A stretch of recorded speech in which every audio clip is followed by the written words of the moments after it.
that's out there, we're going to start this. It's almost quarters. The chaplain will offer prayer. Let us be in a spirit of prayer.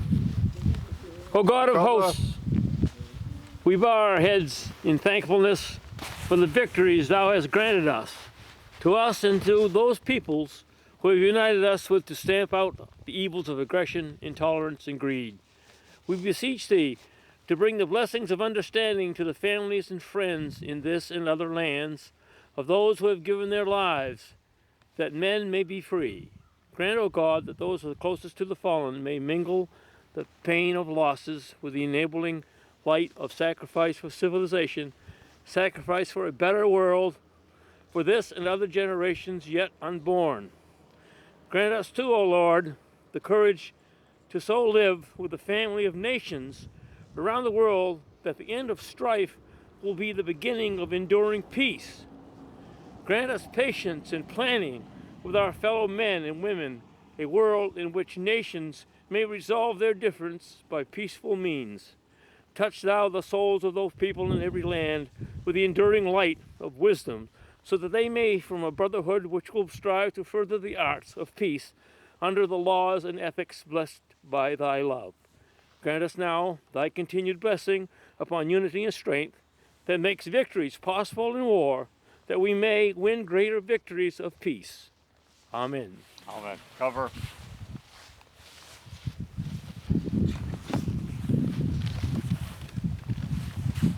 On this day, Veterans Day, we are commemorating the services of veterans of all wars. We remember how men and women set aside their civilian pursuits to serve their nation, cause defending and freedom the kind of mankind and preserving our precious American heritage. We believe our strength on the field of battle, on the supply lines which nourished our armed might, lay in the justice of our cause against forces of evil. We believe our determination made better warriors because we fought with our minds and our hearts as well as our bodies. We recognize service to our country and her cause does not end with the termination of military service. We continue our endeavors on behalf of an honorable world peace with a feeling of profound gratitude to God and to the men and women who gave their lives and their part in the cause of this noblest of causes. Out of the blood and sweat, we learn of purpose, sacrifice, tolerance, bravery, and discipline. These are solid foundations, stones upon which a great nation is built. In our continuing quest for the honorable world peace, we must cultivate the virtues. I now invite the first officer to speak.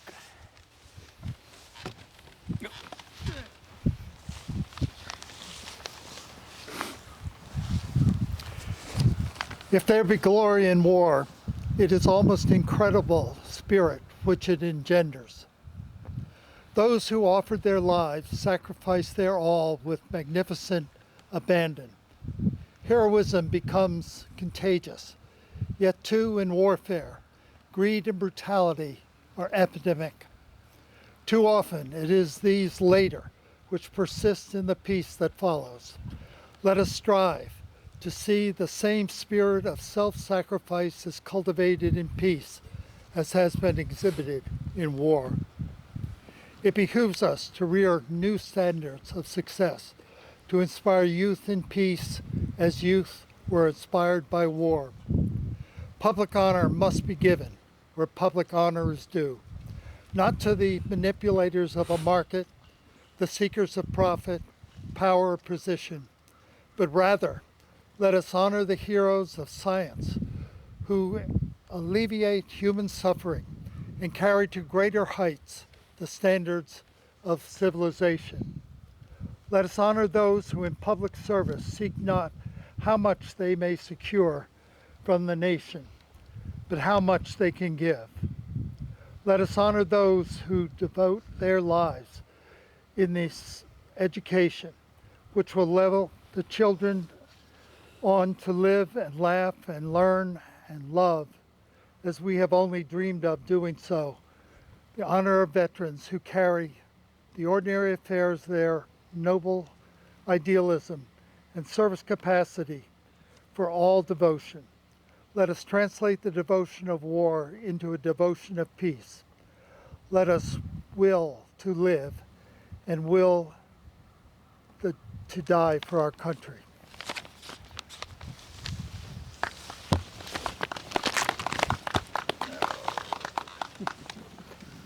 I now invite our woman veteran to speak.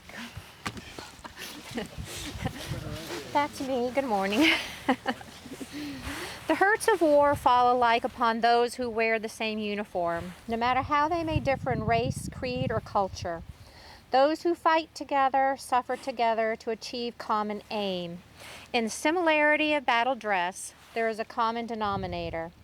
The common purpose, the sharing of danger and suffering, which brings in time of war a tolerance which adds strength to the cause. As we put aside the brown and blue and green fabrics that made us one people on the battlefields, we can hold in our minds that tolerance we have achieved. In tolerance there is progress, progress toward a better and a happier world.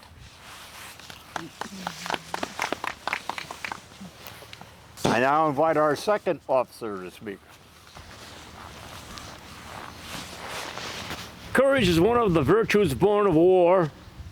The courage of individuals in the face of danger and the courage of nations to protect the weak and punish the aggressor.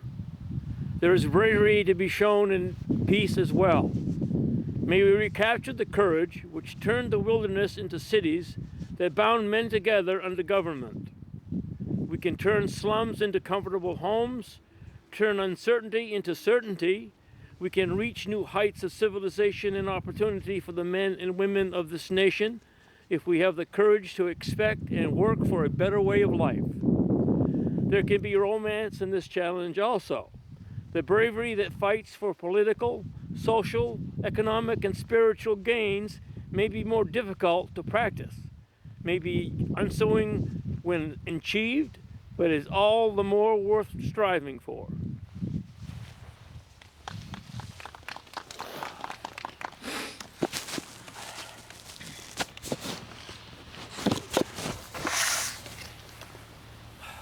War has taught us a lesson of obedience to command. The game is more than the player, and the ship is more than a crew.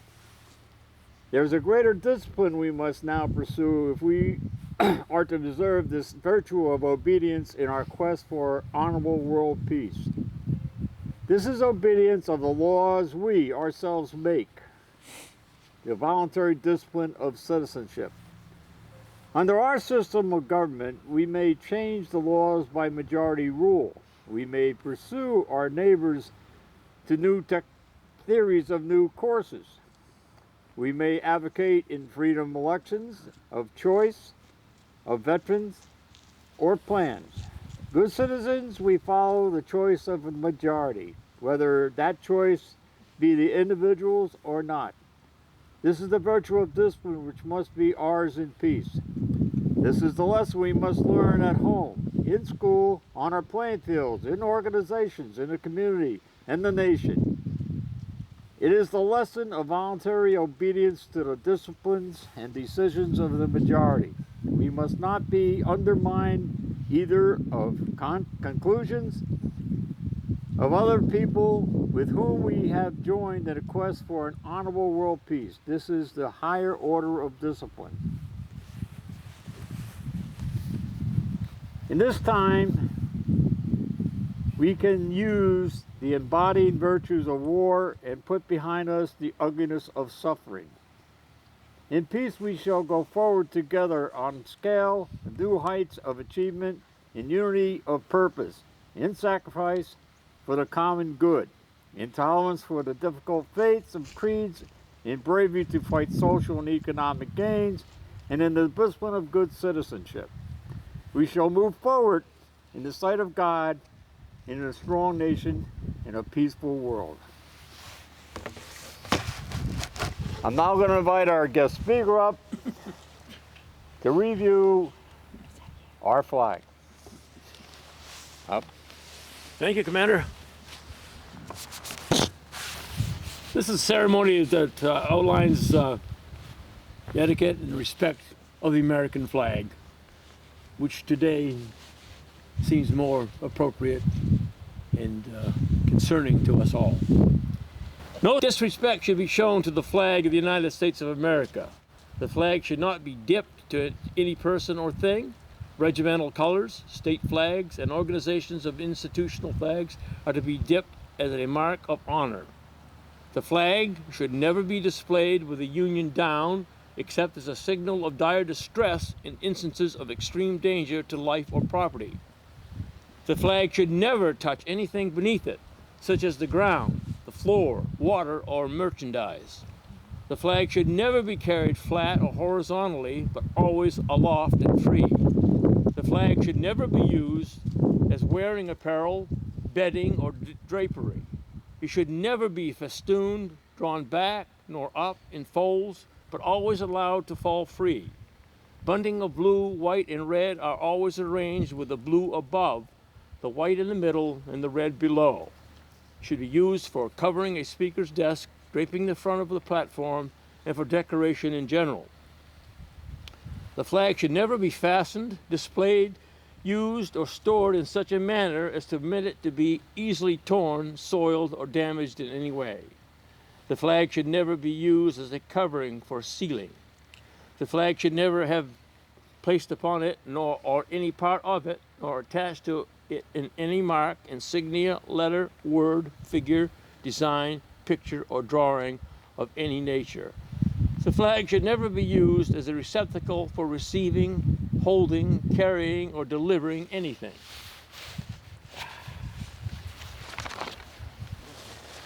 The flag should never be used for advertising purposes in any manner whatsoever. It should not be embroidered on such articles as cushions or handkerchiefs and the like, printed or otherwise impressed on paper napkins or boxes or anything that is designed for temporary use and discard. Advertising signs should not be fastened to a staff or hilliard from which the flag is flown. No part of the flag should ever be used as a costume or athletic uniform. However, a flag patch may be affixed to the uniforms of military personnel, firemen, policemen, and members of patriotic organizations. The flag represents a living country and itself considered a living thing. Therefore, the lapel flag pin, being a replica, should be worn on the left lapel near the heart. The flag, when it is such condition that it is no longer a fitting emblem for display, should be destroyed in a dignified way, preferably by burning. Conduct during hoisting, lowering, or passing of flag. During the ceremony of hoisting and lowering the flag, or when the flag is passing in a parade or in review, all present except those in uniforms should face the flag and stand at attention and with the right hand over the heart. This present in form should render the military salute. When not in uniform, men should remove their headdress with their right hand and hold it at the left shoulder, the hand being over the heart. Aliens should stand at attention. The salute to the flag is a moving column should be rendered at the moment the flag passes.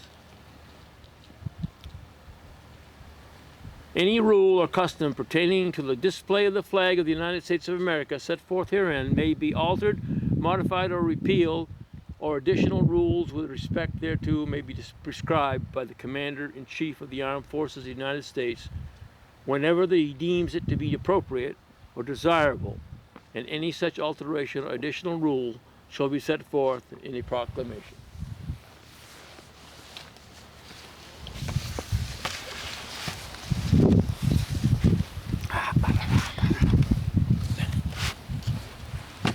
You all know who the Commander-in-Chief is? President of the United States is the only one that can change the rules. Not Congress, not the Senate, the President.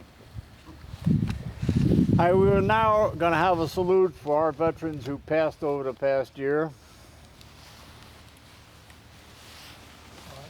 No, yep.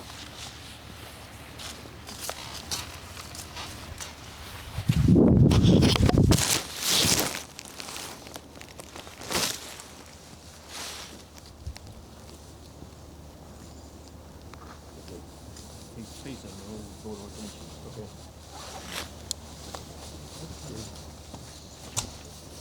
Detail, attention, hook. Right shoulder on. About face. Port arm. Safety off. Middle of the trees. Ready? Aim. Fire. Ready? Aim. Fire. Ready? Aim. Fire. Order. Arm. Come out. Hey. Present arms. Then arm.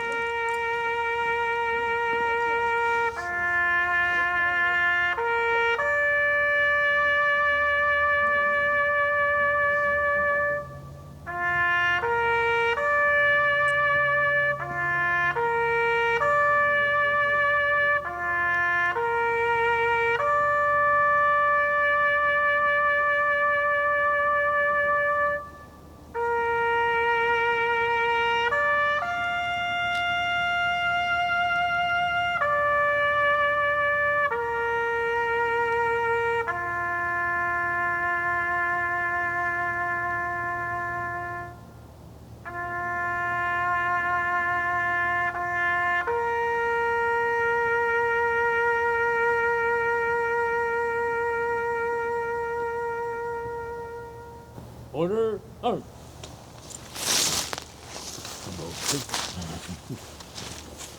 That ends our program. We thank you for coming out, enjoying the cold weather with us. Have a great day.